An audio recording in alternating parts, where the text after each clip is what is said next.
la brucelosis no es un problema de unos, de los que tienen vacas, es un problema de salud pública, es un problema de todos. Quienes más consumen lácteos son nuestros niños. Claro. Es una población de riesgo muy importante. Entonces, eh, hay que concientizarnos mucho más de la importancia de estos programas.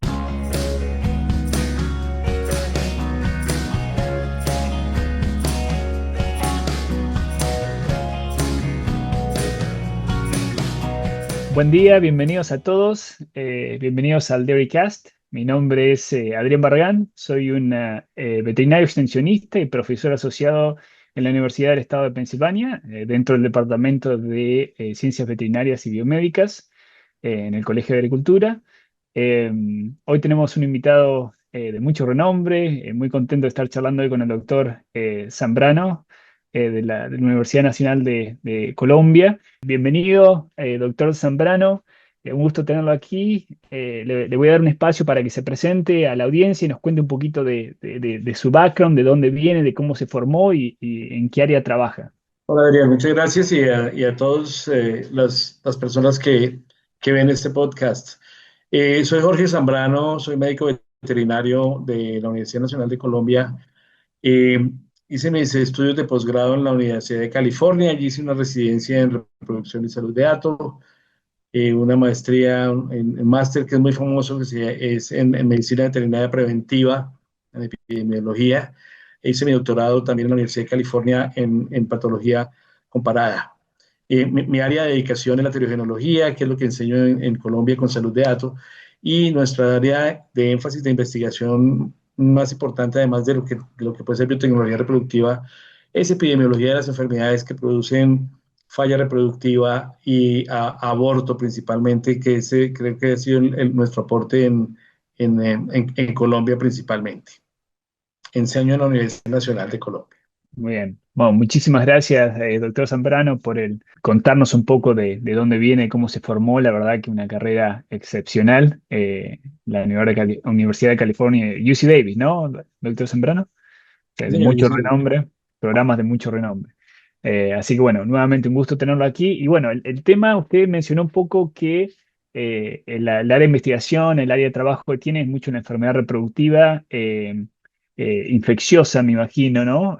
¿O trabaja en algo también metabólica o más que nada infecciosa en relación a bacteriana y viral? Sí, ahorita estamos trabajando un poco en el tema de eficiencia reproductiva, en anovulación, en transición. Mm. Obviamente, creo que hay temas comunes que podremos compartir después en términos de trabajos, porque yo diría que en ese momento en el país algo que interfiere más en la eficiencia reproductiva no son las infecciones, sino las enfermedades metabólicas, los problemas de transición, la anovulación en vacas de leche es impresionante. Tiene un efecto muy, muy grande en reproducción. Sí, no, tal cual, tal cual. Y especialmente por ahí el manejo nutricional, ¿no? La energía, la importancia del manejo nutricional con énfasis en la energía, en el tiempo necesario cuando esas ondas foliculares se están desarrollando, ¿no? Y toda esa parte, como dice usted, doctor Zambrano, del el manejo nutricional. Y también lo que se está viendo mucho ahora es por ahí la enfermedad, más allá de si afecta o no al tracto reproductivo, la enfermedad per se durante los primeros 60 días parece afectar el desempeño reproductivo más tarde, ¿no? Es como que la vaca se enferma en los primeros 60 días, choquera o cojera, mastitis, cualquier enfermedad, no importa que sea, y Mm. ¿no? Eso es algo muy interesante, ¿no? Sí, muy interesante. Sí, es la clave, digamos, de la futura reproducción de la vaca posparto, que la gente suele verla desde el parto en adelante y no piensa en lo que viene desde atrás y cómo afecta el potencial de lograr una nueva gestación posterior al parto, que es un tema muy interesante y creo que es muy importante para mejorar la eficiencia reproductiva. Claro, muy bien. Bueno, pero vamos a enfocarnos entonces, que ahí tenemos un podcast separado, ¿no? Para hacer esa parte, pero enfoquémonos por ahí en el tópico que íbamos a hablar hoy, que es más en las enfermedades reproductivas infecciosas, ¿no? Y con énfasis, en lo que están trabajando mucho es con la brucelosis, ¿no? Sí, nosotros trabajamos todas porque obviamente son diagnóstico diferencial de brucelosis. Lo que Claro. hemos tratado de hacer en Colombia nosotros son modelos de investigación donde podamos combinar los síntomas de brucelosis, que son aborto, tormentas de Mm. aborto, problemas de mortinato, retenciones de placenta, asociados a momentos de exposición para hacer un poco de vigilancia epidemiológica y obviamente para eso necesitamos hacer diagnóstico diferencial con las demás. O sea, doctor Zambrano, coméntanos un poco el background de la brucelosis en Colombia. Por ejemplo, acá en Estados Unidos está prácticamente erradicada, está nada más, hay reservorios en la vida silvestre, en el bisón, especialmente en la área del Parque Nacional de Yellowstone, ¿no? Así que se ve un caso muy de vez en cuando en rodeos cercanos, ¿no? A esa área geográfica en relación al Yellowstone Park. Pero, ¿cómo está la situación en Colombia? Me imagino que es diferente, ¿no? Sí, la situación en Colombia es, nosotros tenemos un programa de control desde hace muchos años, que fue un poco, se le hizo un poco de reingeniería y más o menos a partir del año 2000 empezó un programa de datos libres en Colombia con una bonificación muy particular solamente para datos lecheros. Les dan un dinero por estar certificados como datos negativos. Realmente no son libres, pero pues se llama datos libres. Y obviamente el programa buscaba bajar la prevalencia en el tiempo, pero ha resultado un poco difícil de manejar. Digamos que Colombia tiene un programa de vacunación obligatorio. Nosotros, como también somos libres de aftosa con vacunación, usamos en los momentos de vacunación obligatoria de aftosa para vacunar terneras contra la brucelosis. Usamos tanto la cepa 19 como RB51. Y digamos que la meta era que ese programa evolucionara en el tiempo para disminuir la prevalencia. Entonces, lo que ha ocurrido realmente en el tiempo es que no hay un reporte, digamos, oficial de lo que le llega a nuestra autoridad sanitaria, que es el Instituto Colombiano Agropecuario, que hace toda la vigilancia epidemiológica, que pueda retroalimentar el programa diciendo, miren, en tales zonas hubo tal brote o tal Ujú. casuística, sino que se han hecho unos estudios de prevalencia en puntos determinados, unos estudios de esos probabilísticos donde solamente se ve la peliculita al día y la prevalencia realmente estimada en el último trabajo que hizo el Instituto Colombiano era de 29% para el país. Ah, Pero la ok. verdad, ese estudio de prevalencia no representa la situación del país. Entonces, eso ha generado cierto desasosiego, cierta falta de confianza en el programa, sobre Mm. todo una estampida de productores que se han salido del programa precisamente porque no tienen la confianza en pensar que si sacrifican un animal que salió expuesto o positivo a las pruebas de diagnóstico, pues realmente haya tenido que ser adecuadamente sacrificado, digámoslo así. Claro. Como conclusión, digamos, de la situación nacional es que nosotros tenemos en este momento un programa que está en crisis. De los 800.000 predios que hay en Colombia que registran bovinos, es posible que menos del 3% estén metidos en el programa. Wow. Y eso es parte del problema, porque el programa, creo que uno de los grandes vacíos que tiene es que no es un programa obligatorio. Ha Claro. sido voluntario y lo paga el ganadero en las pruebas, cada Mm. vez que ellos tienen que vender un animal que resultó positivo, no tienen una indemnización. Entonces, lo que está ocurriendo realmente es que los que son más viciosos Ujú. eh, paguen ese precio y el 90 y algo por ciento está fuera del programa. Entonces, pues digamos, no creo que seamos capaces de decir que conocemos la realidad de brucelosis del país. Rumen Yeast es una biotecnología natural de ICC diseñada para impulsar la salud y la productividad de los animales en sistemas de producción desafiantes. El desempeño de Rumen Yeast está respaldado por una tecnología de procesamiento única que resulta en un producto puro que contiene altos niveles de beta-glucanos y mananos indigestibles, además de los metabolitos de levadura. Estos factores combinados promueven la modulación ruminal e intestinal, ayudando a los animales a alcanzar su máximo potencial.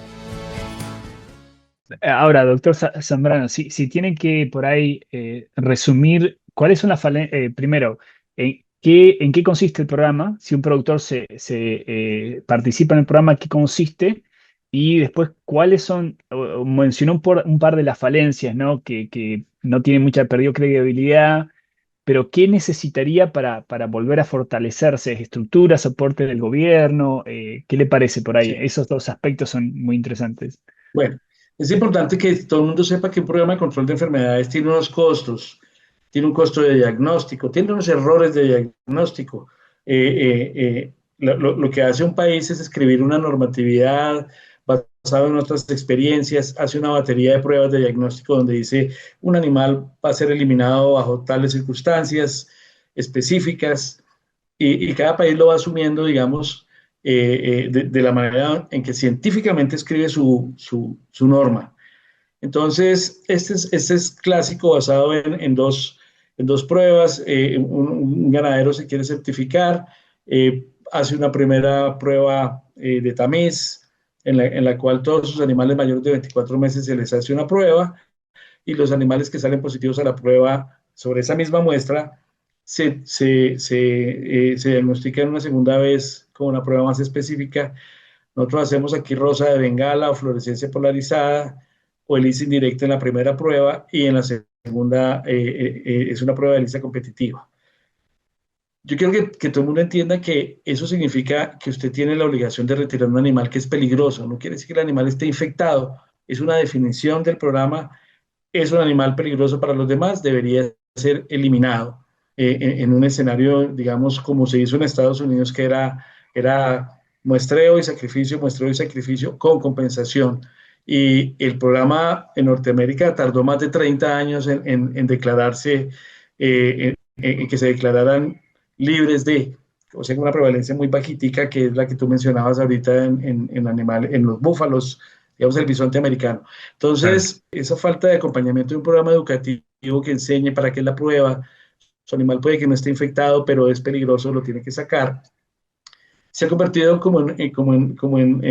algo complejo, donde un ganadero lo que espera es que su animal salga positivo, salga negativo en la segunda prueba para salvarlo, obviamente Claro. porque ese círculo vicioso ha hecho que entonces el programa entre en esa crisis y que cuando se utilizan tantas pruebas de diagnóstico con tanto ruido, obviamente hace que la confiabilidad del programa decaiga y es lo que nos tiene un poco en eso. Entonces, todas esas falencias habría que corregirlas y yo creo que nosotros tenemos una iniciativa en la cual para poderlo hacer bien, el programa tiene que involucrar a todos los ganaderos, tiene que ser un programa nacional Claro. con recursos de investigación, con recursos de indemnización a los ganaderos, con incentivos de entrar al programa, es decir, que cobije a todo el mundo y no que haga que creada una norma todo el mundo salga y que sea solo para unos poquitos. Mucho, mucho por hacer, estamos en pañales. Claro, claro. Y ahora, lo que decía doctor Zambrano de, por ejemplo, los productores que por ahí le falta ese componente educativo, ¿no? De entender, de explicarles bien cómo funcionan las pruebas y por ahí de por qué se tienen que eliminar los animales. Porque obviamente uno trata de ser súper conservativo con estos programas, ¿no? Y termina eliminando de más, pongamos, ¿no? Pero sin un incentivo económico del gobierno es muy difícil que se implemente un programa de ese tipo, ¿no? Es muy difícil. Es más fácil estar en la ilegalidad, es más fácil ser ilegal que legal. Claro, Entonces, precisamente eso es parte del problema. Los costos de diagnóstico, la eliminación de animales que pues para muchos no tienen clínica en brucelosis, donde no hemos logrado hacer entender que, hombre, quiere bajar la prevalencia de animales expuestos, tiene que eliminarlos y tiene que mantener unas normas de bioseguridad, enseñarle a nuestros ganaderos que los programas de vacunación no son los únicos que son capaces de soportar un programa para llegar a un control y luego una erradicación. La vacunación es una partecita con muchos errores de bioseguridad, con muchas ligerezas de bioseguridad en el país, pues que hacen que el riesgo de exposición sea alto. claro. Esa es la realidad. Ahora, Tal vez, no sé, un programa que es muy grande acá o muy fuerte en Estados Unidos, que por ejemplo yo siempre lo comparo con Argentina, que está muy en pañales o muy bajo, es el programa de extensión, ¿no? La parte educacional, que en parte es fundada por el gobierno, bueno, en mayor parte es fundada por el gobierno, y que a veces ese componente de educación, no solo por ahí en el programa, pero también en los costos, ¿no? En los costos, ¿qué le cuesta al productor tener una vaca con brucelosis, ¿no? Y por ahí podemos empezar a indagar en esa área, doctor Zambrano, si nos puede comentar un poco de cuáles son las pérdidas económicas o productivas, ¿no? De un animal que tiene brucelosis. Bueno, claro, indudablemente por la sintomatología en fincas o en atos que estén infectados, donde el síntoma más común es el aborto explosivo, que implica pues pérdidas, seguramente hacen infecciones a posteriori, que posiblemente no conciben posteriormente por temas infecciosos de manera fácil. Eh, eh, Donde se incrementan los costos de comprar reemplazos porque perdí mis crías. Y en otros costos de tratamientos adicionales, obviamente, pues nosotros no hemos calculado en Colombia, pero sabemos que las pérdidas económicas pues son bastante amplias, bastante importantes como para justificar que un programa sea avalado por un país y respaldado económicamente precisamente porque puede ser caótico para un ganadero. Tal cual, tal cual. Pero a eso también le tenemos que agregar la parte de salud pública, ¿no, doctor Zambrano? Por ¿Cuál, supuesto, no, ¿cuáles son los riesgos por ahí en esa área? Porque tenemos entonces la parte del animal, reproductivamente, abortos, retención sí, de placenta, sí. metritis, ¿no? Toda la parte reproductiva, que como sabemos, el animal que tiene problemas reproductivos o la falla reproductiva es la causa número uno del rechazo a animales en todo, no solo en lechería, pero también en ganado de carne. O sea, por un lado, muy importante ese punto de vista, pero también está por ahí a nivel país o a nivel comunidad la parte de salud pública, ¿no? Claro, yo no lo mencioné, pero indudablemente los veterinarios trabajamos por la salud pública y por los humanos. El control de Claro. enfermedades en animales es importante por el control de lo que van a consumir los humanos. Obviamente el riesgo de transmisión al humano es alta. El mayor riesgo de transmisión al humano en lo que reportan en enfermedades de transfrontera, por lo menos en Norteamérica, la mayor casuística de contagio del humano por brucelosis es por el consumo de productos lácteos no pasteurizados. Incluso Mm, hace años, un par de años, hubo en Texas, en Nueva York, casos mayor. de personas Ajá. que consumían leche de animales vacunados con RB51 sin pasteurizar y se infectaron de origen vacunal. Vacunas 2018, 2019 creo fueron, ¿sí? Exactamente. El riesgo entonces en transmisión en leche hacia la salud pública es enorme y esa es precisamente la labor y la importancia de controlar estas enfermedades que se transmiten típicamente en leche. Hay un riesgo ocupacional, obviamente adicional a las personas que atendemos partos, las personas de plantas de beneficio Ah, que trabajan con animales que van a planta de beneficio que pueden estar infectados y otros riesgos de transmisión que son súper importantes de avalar, digamos, de asumir. Y sobre todo, me viene un comentario que también yo quiero hacer. Nosotros, por ejemplo, en Colombia, estamos trabajando de una manera un poco desarticulada. El Ministerio de Salud, recientemente, de Salud Humana, obviamente, ujú. hasta ahora recientemente reconoció que brucelosis era un problema que tenían que abordar como una enfermedad de salud pública importante. Si me preguntas, por ejemplo, cuál es la ruta crítica, si yo siento que tengo un amigo, una persona que conozco o de una finca infectada con brucelosis, ¿cuál es la ruta crítica para los humanos?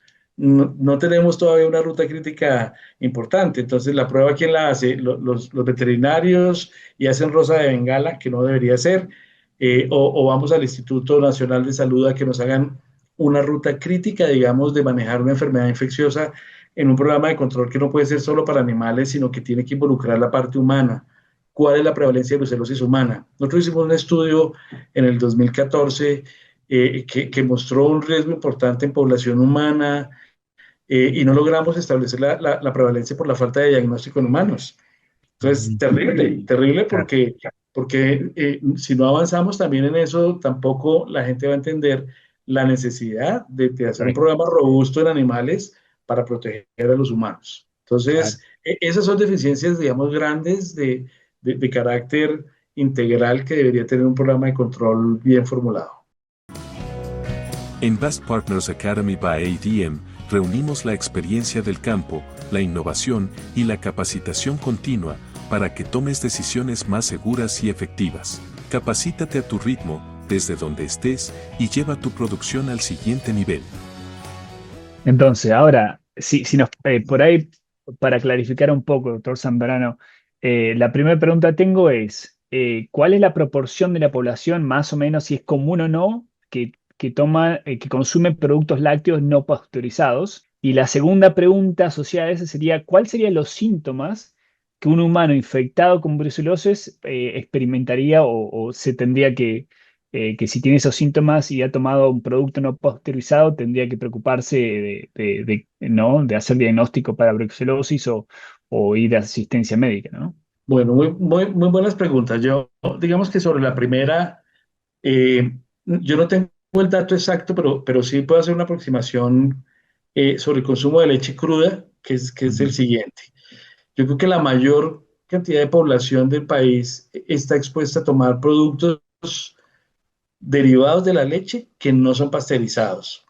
Colombia tiene una lechería tropical muy grande, de trópico bajo, animales cruzados con cebú y una raza holandesa, una raza europea, digamos, o razas cebuinas, donde esa leche nunca va pasteurizadora. Ellos producen quesos artesanales, queso Ah, fresco, claro.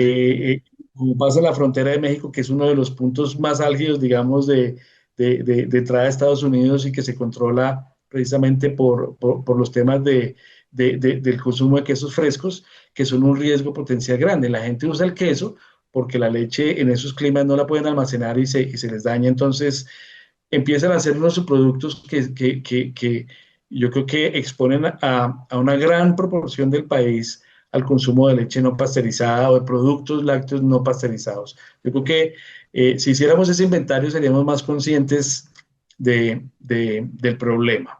La El segunda riesgo, parte de claro. la pregunta, Era recuérdame la segunda. los síntomas que una Sí, persona con brucelosis experiencia o experimenta. claro, son síntomas que pueden pasar incluso en el trópico que se le atribuyen a otras cosas. Dolor de cabeza, dolor de cuerpo, dolores articulares, fiebres recurrentes, todo muy parecido a lo que hace la fiebre amarilla, la malaria, Claro. la misma leptospira y otras, donde se convierten en un diagnóstico de enfermedad tropical y enmascara el problema, digamos, de brucelosis. Es una enfermedad crónica al humano que le produce síntomas muy indeseables de dolor y malestar permanente con fiebre ondulante, tal cual la describe la literatura, que genera mucha inconformidad, hace que un humano tenga que estar sometido a tratamientos de antibiótico de largo plazo y retratado nuevamente porque posiblemente pueden reaparecer. Entonces, es una enfermedad que no va a matar a un humano de manera fulminante, pero sí le va a generar problemas de salud a posteriori por mucho tiempo. No, me hizo acordar a la enfermedad de Lyme, de la garrapata de acá de Estados Unidos, que es muy prevalente, que es así, es algo crónico, muy Claro. inespecífico, dolor articular, fiebre, tal cual. Sí, sí. O sea, como que no hay un diagnóstico certero porque se confunde con las otras enfermedades tropicales, ¿no? Sí, Lo- ese lo- comentario lo hago porque nosotros hemos trabajado con un profesor de la universidad que es infectólogo, un médico humano. Primero lo abordamos por leptospira, que es una enfermedad que también produce aborto y otras cosas, también zoonótica.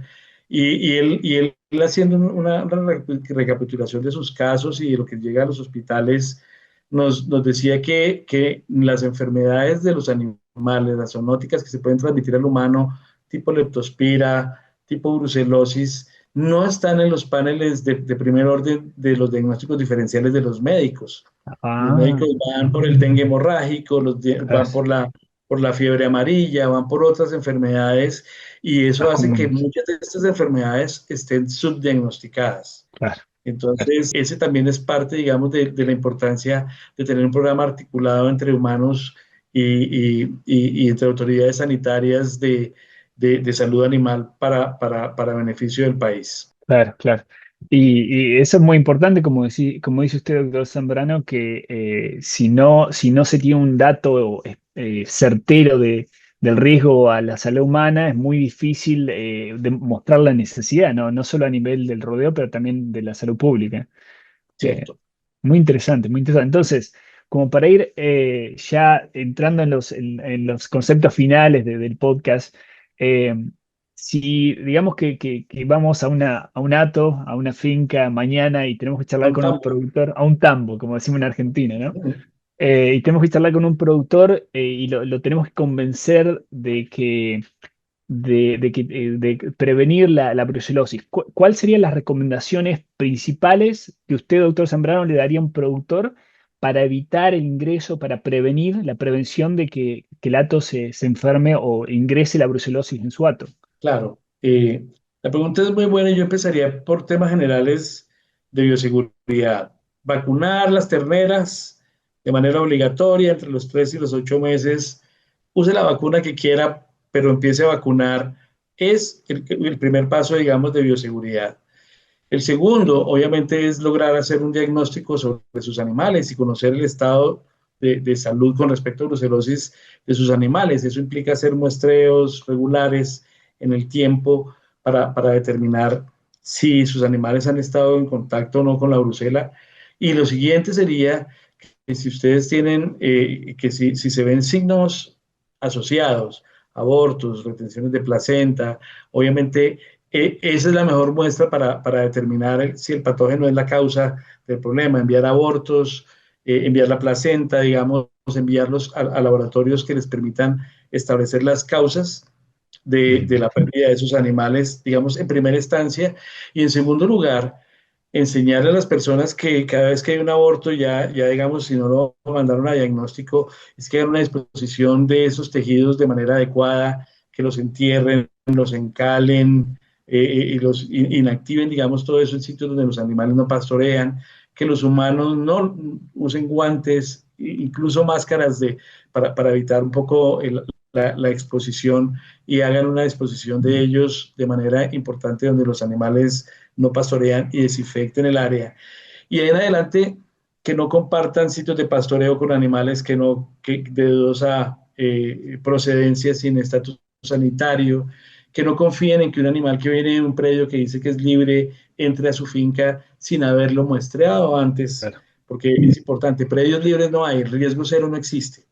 Entonces, bioseguridad, yo voy a comprar animales, donde los compro, hago mis pruebas y con resultados conocidos los entro, les hago cuarentenas, empiezo a trabajar en el agua que consumimos, en agua tratada. Es decir, bioseguridad son una cantidad de prácticas. Claro. Entre otros, la bioseguridad de las fincas ganaderas es muy pobre. Yo siempre pongo el ejemplo, digo, vayan a una finca de un productor avícola o porcícola Claro. y ahí no lo dejan entrar, lo bañan, le dan ropa, lo cambian, sale usted desinfectado, sale uno hasta sin pecados de la finca después de todo lo que le hacen. En cambio, las fincas de ganadería, todo el mundo va de parranda, entran vehículos, el de la leche, el camión que pasa, que recoge terneras o que lleva. Entonces, muchos temas de bioseguridad son súper importantes y ahí tenemos que volvernos muy estrictos para evitar el ingreso de patógenos como brucelosis a cualquier predio, una finca, a un tambo, a un hato. ¿Sabías que los primeros 30 días postparto pueden definir toda la lactancia? Una vaca que pierde condición, entra en cetosis o no adapta bien el rumen, arranca en desventaja, y eso se traduce en menos litros. En claves para una transición exitosa en vacas lecheras, el Dr. Pedro Meléndez te explica cómo manejar el pre y postparto para prevenir enfermedades y mejorar la eficiencia productiva. Busca el curso en campusbovino.com. Es online, flexible y 100% aplicable. Netius, la ciencia al alcance de todos. Claro, claro. Ahora, Son muchas recomendaciones. Mucho, mucho. Y es verdad, eso pasa en todos lados. Bueno, la mayoría. Acá en Estados Unidos también la bioseguridad en los atos lecheros es algo que se está trabajando mucho, que está en pañales, como decíamos hoy, para usar la misma frase, comparado con el sitio porcino o avícola. Pero, por ¿cierto? ejemplo, si uno va a China, los atos lecheros están un poquito más avanzados en la parte de bioseguridad. Manejo todavía está bastante desarrollándose, pero en la parte de bioseguridad yo he estado en atos que hasta tienen todo un paredón alrededor de todo el ato y como decía usted, doctor Zambrano, uno tiene que, cuando entra se tiene que bañar, le dan un ambo, una ropa específica, después cuando sale se baña de nuevo, muy similar al sector porcino o Los avícola. avícolas. Ujú. Claro.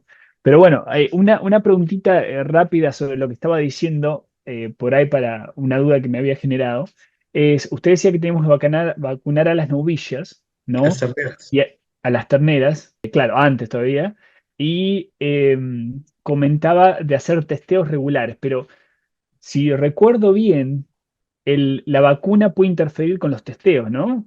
¿Nos puede comentar un poquito más de esa, por ahí, esa tecnicalidad de cómo se maneja? Sí, sí, también muchas gracias por la pregunta. Yo mencioné dos vacunas, cepa 19 y RB51. Las dos son vacunas que son de las pocas bacterinas que producen una inmunidad de largo plazo en los animales. Y la inmunidad, que aquí sí voy a meter en un tema que espero me entiendan, una cosa es producir un anticuerpo que va y coge una bacteria y la controla, y una cosa son vacunas que inducen una inmunidad que es de células y que logran detectar células infectadas y las destruyen. Esta bacteria es una bacteria intracelular, por tanto, las dos vacunas tienen que llegar a producir esa inmunidad de largo plazo, que es con una memoria muy específica que atrapa sus bacterias. Pero hay una diferencia entre las dos vacunas y es que la cepa 19, que ha sido muy buena en control, deja un residuo de anticuerpos en una respuesta inmunológica y como las pruebas de diagnóstico miden son anticuerpos, si las trenes no se vacunan antes de los 9 meses, es muy posible que cuando empiezan a mostrarse que es la edad reproductiva, después de los 24 meses, puedan tener, si se vacunaron tarde, rastros de anticuerpos y van a ser positivas a las pruebas y van a tener que ser descartadas, porque no sabemos si fue vacunal o es una infección. Claro. Entonces, la ventaja adicional que da la RB51 es que ella no tiene un lipopolisacárido que sí trae la prima y que no induce una respuesta de anticuerpos de larga memoria, o por lo menos no los que se detectan en las pruebas tradicionales, y por tanto es más seguro a la hora de pensar que si un animal tiene anticuerpos no fue por la vacuna, sino porque Ah, fue una exposición posiblemente a una cepa de campo. muy bien, muy interesante esa parte. Bueno, doctor Zambrano, la verdad que es un tema apasionante el tema de la brucelosis. En Argentina también es muy similar el ambiente, hay bastantes brotes.